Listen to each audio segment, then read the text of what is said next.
तो सभी को सुप्रभात बच्चों। आइए, जैसा कि निर्धारित पाठ्य योजना के तहत आज आप लोगों को मैं कहा था कि नमक कहानी पढ़ेंगे। आप सभी लोग जो है लगभग 12 लोग जुड़ गए हैं आज की ऑनलाइन कक्षा शिक्षण में। तो मैं इस कहानी को जो है लेते हैं, लेकिन नमक कहानी पढ़ने से पूर्व हम सभी रचनाकार के परिचय से अवगत हों, क्योंकि रचनाकार का जीवन परिचय उनका व्यक्तिगत जीवन उस कहानी के मूल भावना को समझाने में सहायता करेगा। तो मूल जो लेखिका हैं कहानी की, रजिया सज्जाद जहीर, मूलतः यह उर्दू की कहानीकार हैं, उर्दू कथा साहित्य की प्रमुख लेखिका हैं। कथा उर्दू रचना में इनका विशेष स्थान है। जिस तरह से इनकी रचनाओं में सामाजिक सद्भाव और धार्मिक सहिष्णुता को उद्घाटित किया गया है, उसके साथ साथ आज के संदर्भ में पारिवारिक मूल्य को भी जो है इनकी रचनाओं में स्थान दिया गया। कहीं न कहीं आज के जीवन के परिप्रेक्ष्य में ये इनकी कहानियाँ हमें मानवीय मूल्यों को जीवन में आत्मसात करने का संदेश देती हैं। इनकी कहानी जो उर्दू की प्रमुख कहानी संग्रह के रूप में जाना जाता है, जर्द गुलाब, आपके पुस्तक होगा, आप देख पा रहे होंगे, जर्द गुलाब उर्दू की कहानियों का संग्रह है। इनकी कहानियों के संग्रह में जो भी कहानियाँ दी गई हैं, अगर पढ़ा जाए तो कुल मिलाकर सामाजिक सद्भाव, मानव जीवन के मानवीय मूल्य, धार्मिक सहिष्णुता के मुद्दों पर बेबाकी से अपने विचार को स्पष्ट किया गया है लेखिका के द्वारा। रही बात, इन्होंने उपन्यास भी लिखे, लेकिन कथा साहित्य के रूप में इन्हें ज़्यादा प्रसिद्धि मिली है। साथ ही साथ बाल साहित्य भी इन्होंने लिखा, लेकिन जिस विधा के रूप में इन्हें ख्याति अर्जित हुई है रचनाकार के रूप में, वो है कहानी विधा। वो उर्दू साहित्य की कहानी विधा या कथा साहित्य कह सकते हैं। तो आइए देखते हैं इनके जन्म के विषय में। जन्म आप 15 फरवरी 1917 को राजस्थान के अजमेर जिले में हुआ था।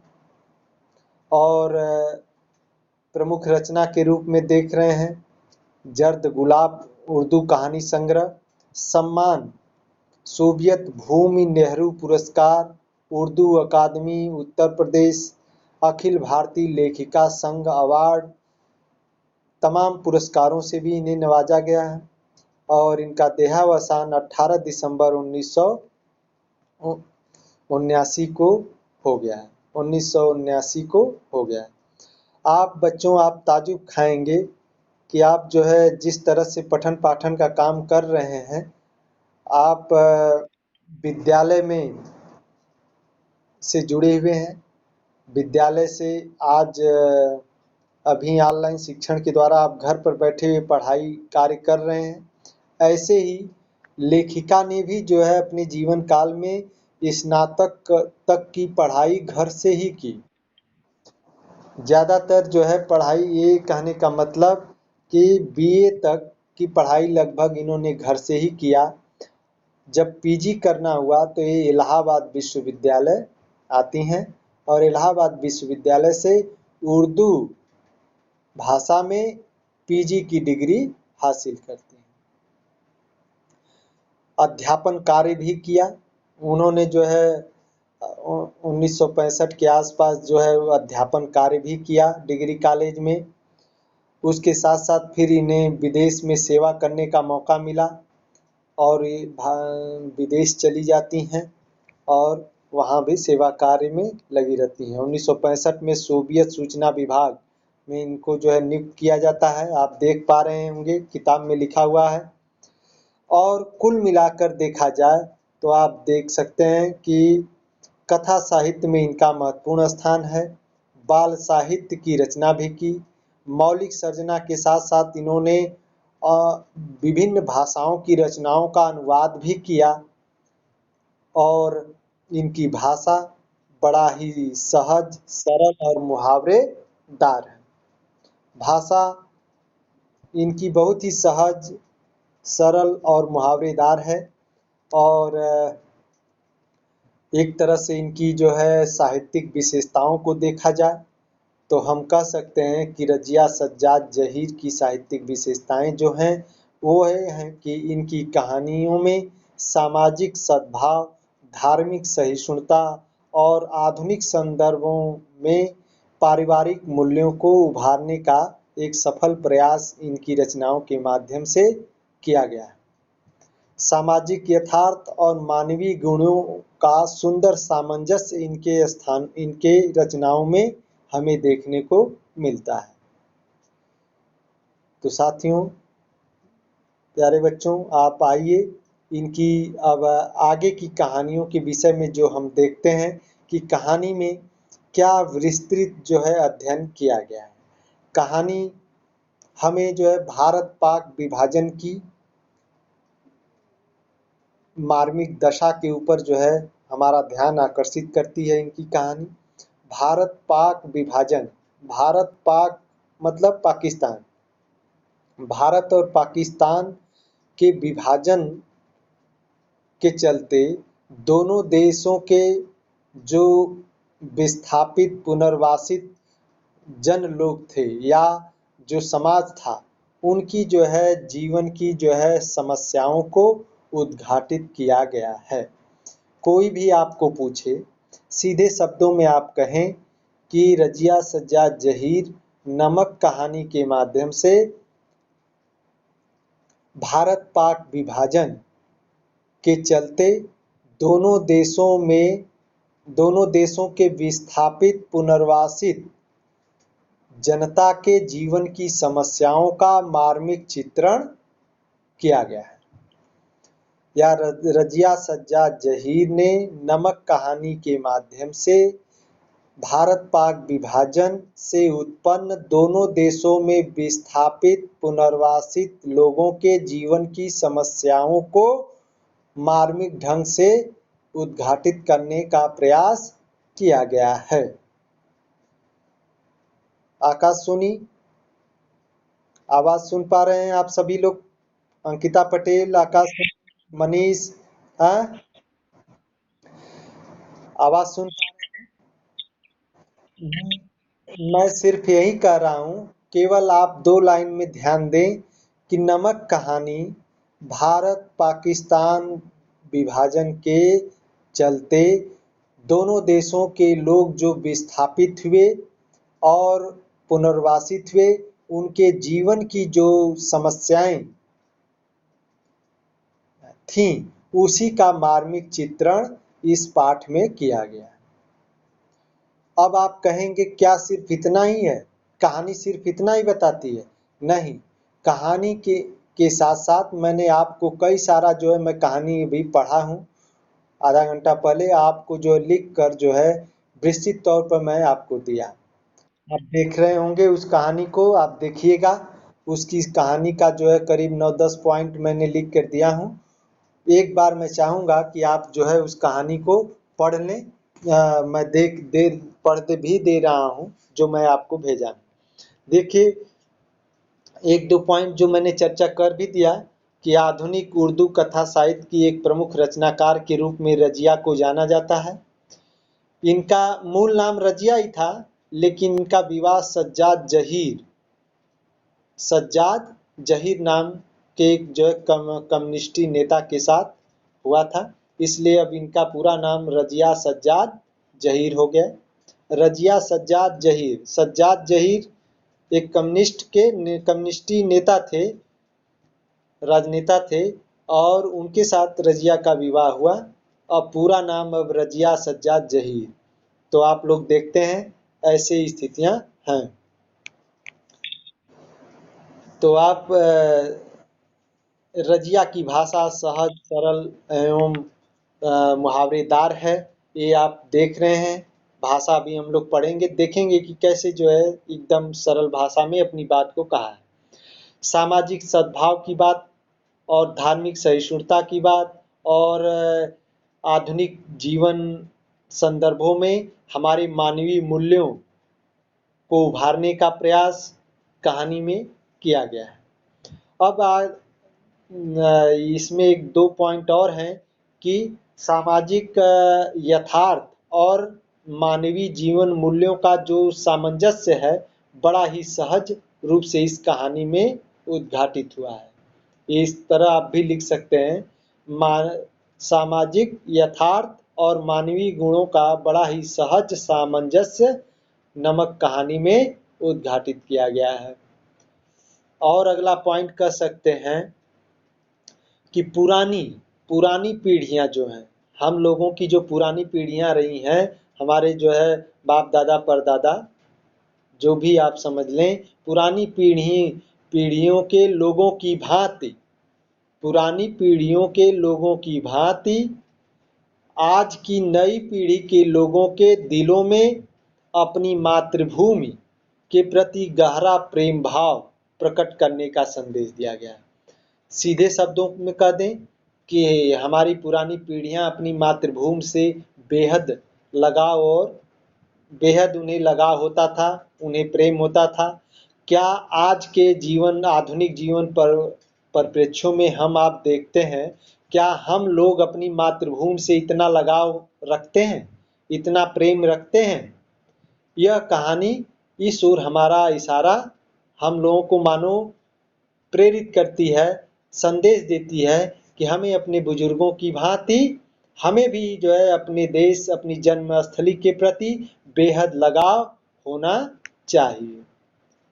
ठीक है आकाश, अजय, आदित्य, मनीष, हेलो, बात समझ में आ रही है? जो आदित्य, अंजलि तिवारी, मैं जो कह रहा हूँ बात समझ में आ रही है? क्या क्या समझ में आ रही है अंजलि तिवारी? बोलिए बोलिए बोलिए अंजलि, बोल दो। लेफ्ट हो रहे हैं अंजलि, अंजलि,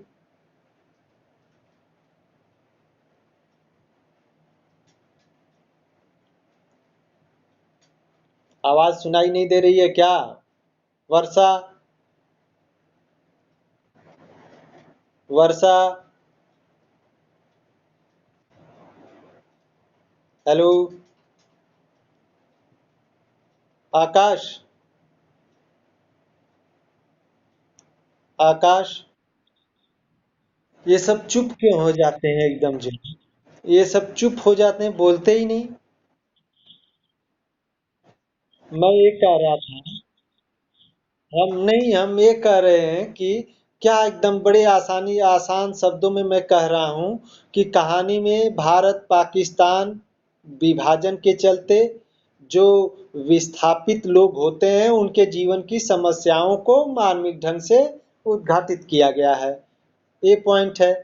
दूसरा, मैंने आपको कहा कि जो हमारी पुरानी पीढ़ियां हैं, जिस तरह से अपने देश, अपनी मातृभूमि के प्रति बेहद प्रेम लगाव व्यक्त करते हैं, वैसे ही हम लोगों को भी अपनी मातृभूमि, अपने देश के प्रति प्रेम भावना व्यक्त करने का संदेश दिया गया है। यही तो मैं कह रहा हूँ, बस यही दो मुख्य बातें इसमें कही गई हैं।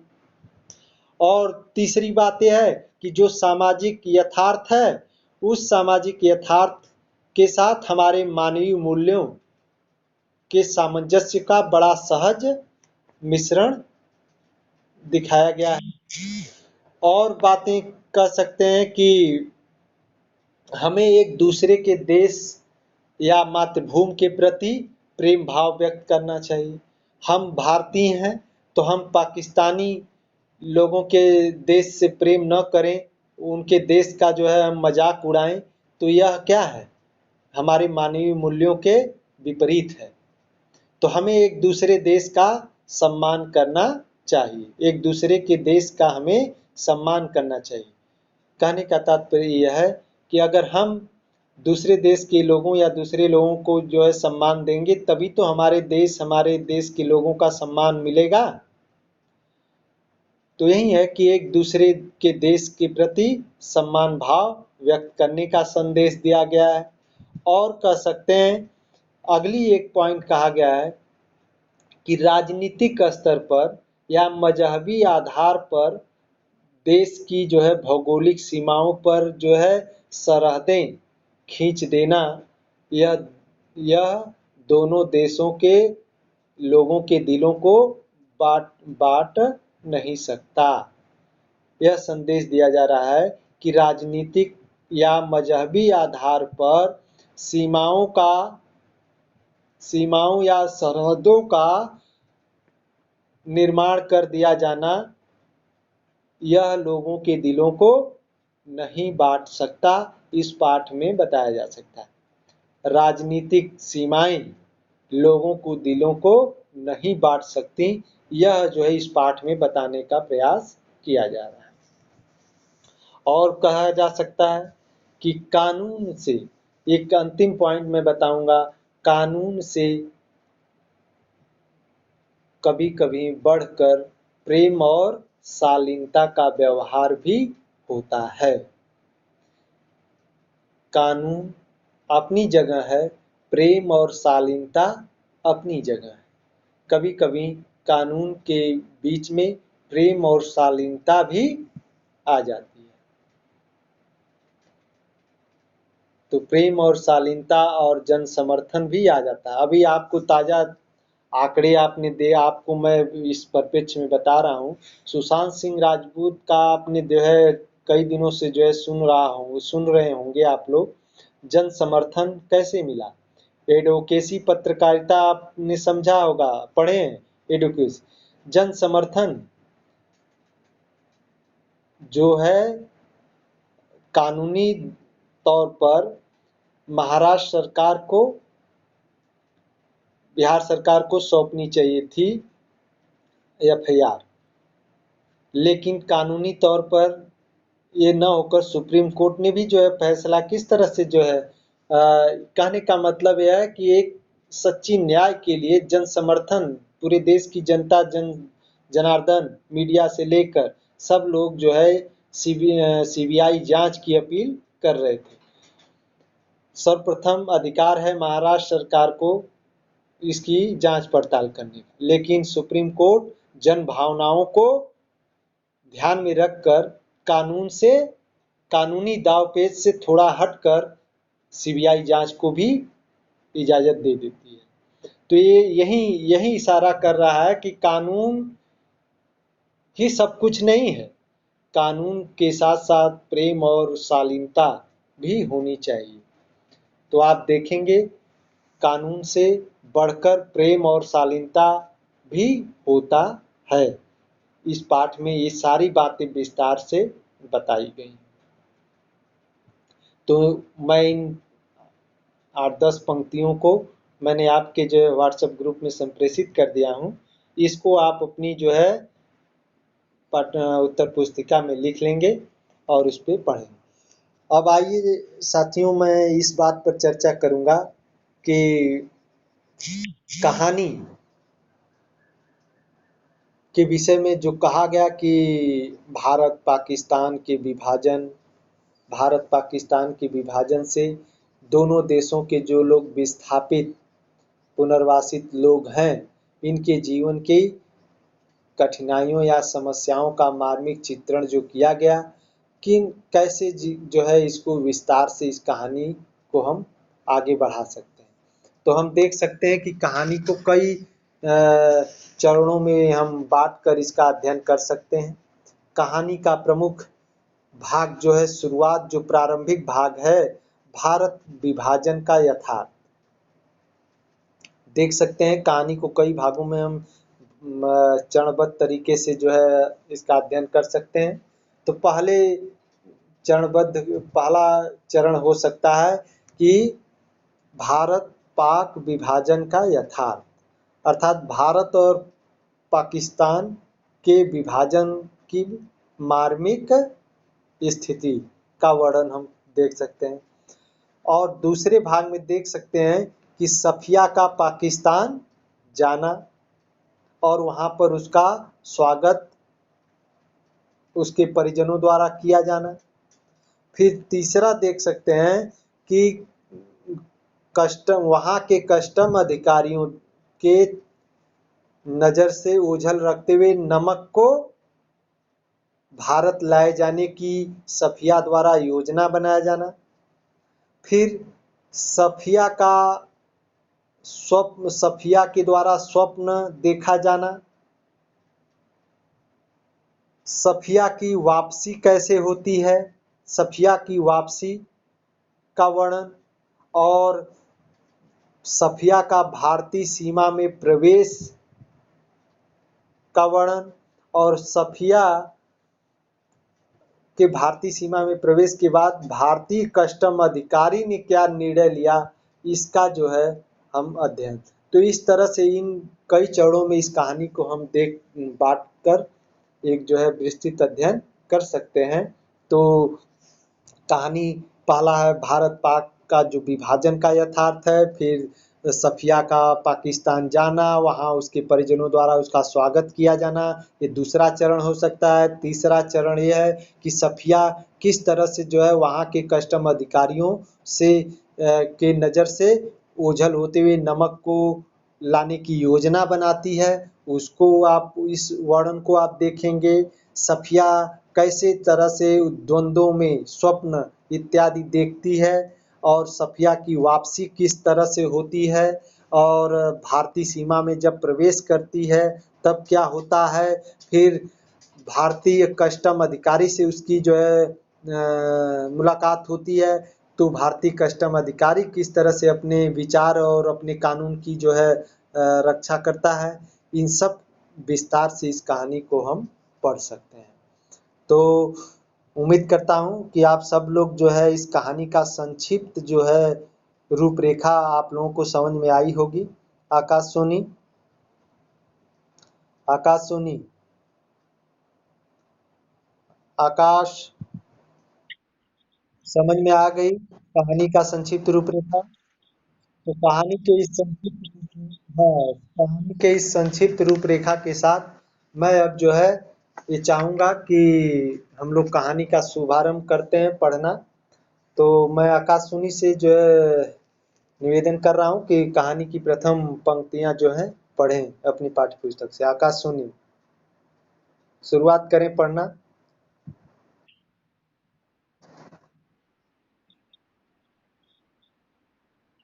हम्म।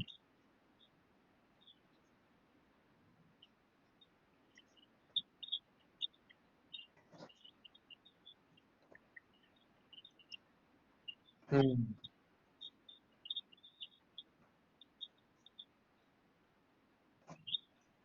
दुपट्टा। हम्म। हाँ हाँ, पढ़ते रहे पढ़ते रहे।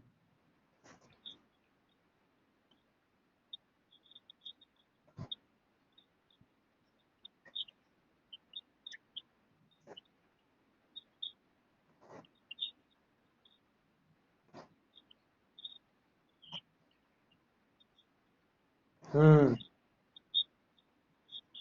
एक मिनट बेटा रुक जाइए।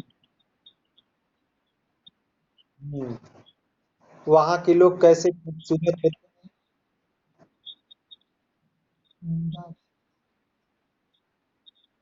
हाँ हाँ हाँ, रुक जाइए बेटा। ये देखिए कैसे जो है कहानी की शुरुआत होती है ना।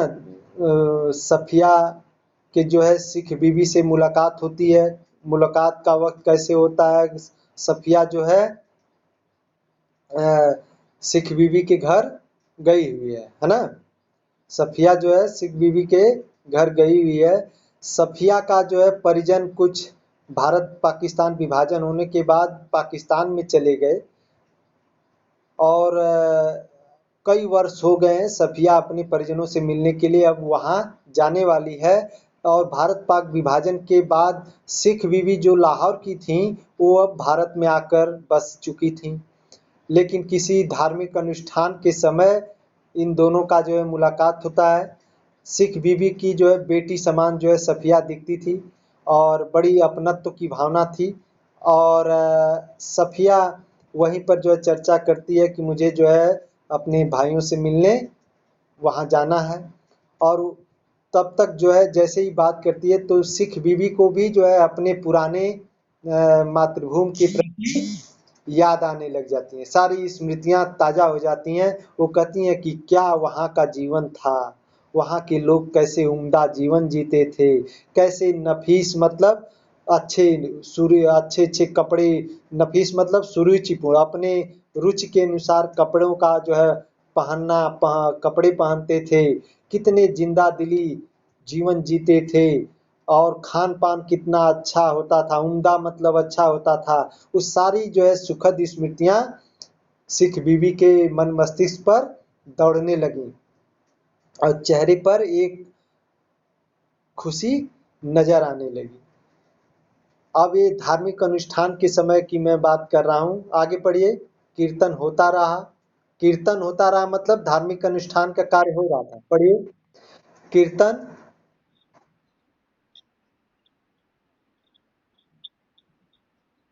हम्म।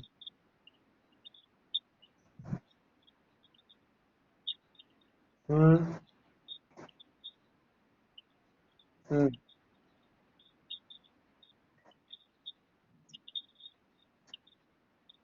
हम्म। हाँ मैं यही। हाँ।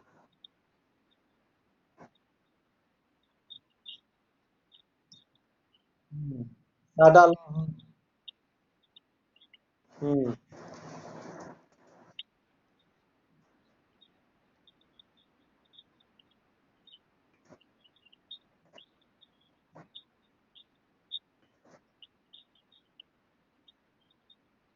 हम्म।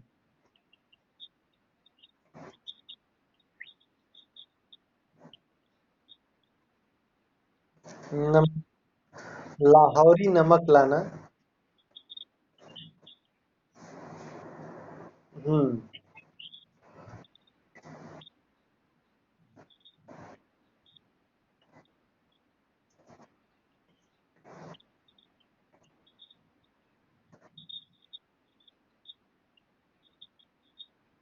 हम्म।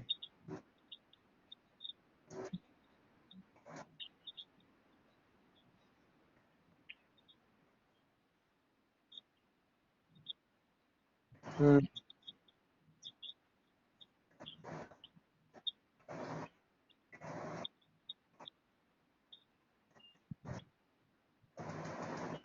हाँ रुक जाइए आकाश, रुक जाइए। आकाश रुक जाइए।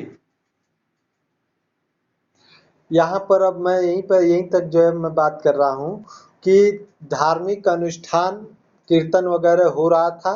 सफिया जो है सिख बीबी के घर गई हुई थी और वहीं सिख बीबी जो है जब सिख बीवी के घर से प्रसाद लेकर चलने को हुई तो सफिया ने अपने मन की बात को सिख बीवी के सामने प्रकट किया। अरे जब आपका जो है साडा लाहौर, मतलब साडा लाहौर का मतलब क्या तात्पर्य है? साडा लाहौर, साडा लाहौर की मीनिंग क्या है? साडा मतलब, हाँ साडा मतलब अपना, है ना। साडा मतलब अपना, लाहौर, साडा लाहौर मतलब अपना लाहौर हो सकता है, हमारा लाहौर। तो कहने का मतलब सिख बीवी भारतीय सीमा में अर्थात भारत में अब बस चुकी हैं, घर मकान सब कुछ हो गया है, लेकिन उनका अपना लाहौर अभी भी याद आ रहा है। अपनी मातृभूमि जहाँ पर उन्होंने जन्म लिया था, उस मातृभूमि की जो खासियत है उनकी नजरों के सामने तरोताजा होने लगी थी जिक्र आते ही। तो ऐसे में ये इशारा किया किया जा रहा है कि देखिए लोग कैसे अपनी मातृभूमि की जो है वस्तुओं के प्रति कितने जो है प्रेम भाव से जुड़े होते हैं और उन्हें कैसे जो है उनका जन्म स्थान उनके दिल को छूता रहता है।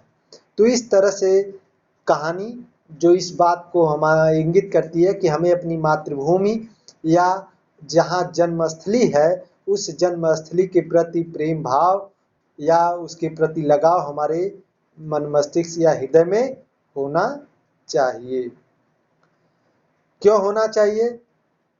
यह भी स्पष्ट किया गया है कि इसलिए होना चाहिए कि आज के जीवन में आज राजनीतिक स्तर पर, मजहबी स्तर पर हम आप जो है बाँट दिए जा रहे हैं। तो ये मजहबी और राजनीतिक स्तर पर जो सीमाएँ भौगोलिक खींच दी जा रही हैं, यह जो है मानवीय मूल्यों से नहीं जुड़ी हुई। यह मानवीय मूल्यों पर आधारित नहीं है बल्कि राजनीतिक स्तर पर है। इसलिए हम कह सकते हैं कि हमें अपने जन्मस्थलियों के प्रति प्रेम भाव रहना चाहिए। राजनीतिक राजनीतिक स्तर पर या मजहबी स्तर पर जो रेखाएं खींची गई हैं उसका अपना महत्व है और हमारे मानवीय मूल्यों के आधार पर जो हमारी जन्मस्थली है उससे भी हमें जुड़ा या लगाव होना चाहिए। यही आपको स्पष्ट होगा कि मानवीय ये जो अगर हमारी जो है लगाव नहीं होता तो हम जो है राजनीतिक स्तर पर जो रेखाएं खींच दी गई, सरहदें बना दी गई, तो लाहौर की जो बीबी ये है सिख बीबी पाकिस्तान से या लाहौर से उसे आज इतना प्रेम नहीं होता, लेकिन फिर भी वो अपने मानवीय मूल्यों के आधार पर गहरे रिश्ते के साथ लाहौर से जुड़ी हुई है। तो ये इससे सिद्ध होता है कि केवल राजनीतिक स्तर पर देश की सीमाएं, सरहदें बना दिया जाना व्यक्ति के हृदय को नहीं बांट सकता। कहानी का ये संदेश है। तो चलिए आज यहीं पर हम लोग यहीं तक पढ़ते हैं और कल आगामी जो है पैराग्राफ को जो है अगले पैराग्राफ को पढ़ेंगे। बहुत बहुत धन्यवाद। यहाँ तक आप लोग जो है टिक कर लें। जो बातें मैंने 5-7 जो मुख्य बातें बताई उसको आप लिख लेंगे। बहुत बहुत धन्यवाद। आकाश, सर्वेश, दिया, केसरी सब लोग ठीक, बहुत बहुत धन्यवाद। आप सब लेफ्ट हो जाए।